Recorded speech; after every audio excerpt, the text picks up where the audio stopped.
कोहारे पानी बिन जे ओड़न सब जल दी तुझ हजरन ते माऊ लगाए परवा गोट कासिम के मरहबा में थी परणाए परवा गोट कासिम के में थी परणाए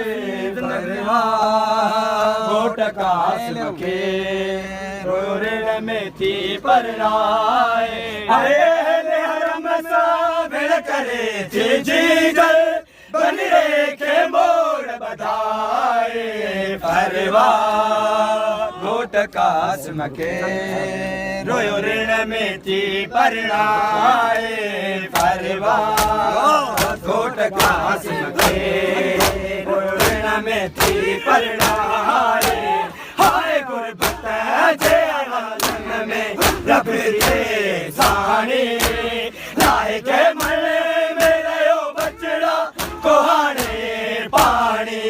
बिन जे गोड़न सब नल मेहदी तुझ हजरन ते माऊ लगाए परवा गोट कासिम के रोयो ऋण में थी परणाए नाम मौला गोट कासिम के रोयो ऋण में थी परणाए परवा गोट कासिम के रोयो ऋण में थी परणाए परवा गोट कासिम के रोयो ऋण में थी परणाए परवा गोट कासिम के रोयो ऋण में थी परणाए सेर तुझे रहन बनरा सदाई छाओ गाज तुझे के सिंगारन तू पुफियो ए माओ ए लाल हसन जा से तुझी जी जल अरमानन सान सजाए परवा गोट कासिम के ऋण में थी परणाए परवा गोट कासिम के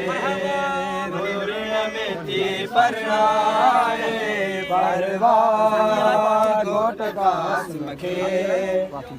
ऋण में थी परणाए परवा गोट कासिम के ऋण में थी परणाए हाय अहले हरम सब करे जी जल बन के मोड़ बधाए परवा गोट कासिम के ऋण में थी परणाए सेर तुझे रहन बनरा सदाई छाओ गाज तुझे के सिंगारन तू कुफियो ए माऊ ए लाल हसन जा से तुझी जी जल अरमानन सान सजाए परवा गोट कासिम के ऋण में थी परणाए परवा गोट कासिम के ऋण में थी परणाए परवा गोट कासिम के ऋण में थी परणाए परवा गोट कासिम के ऋण में थी परणाए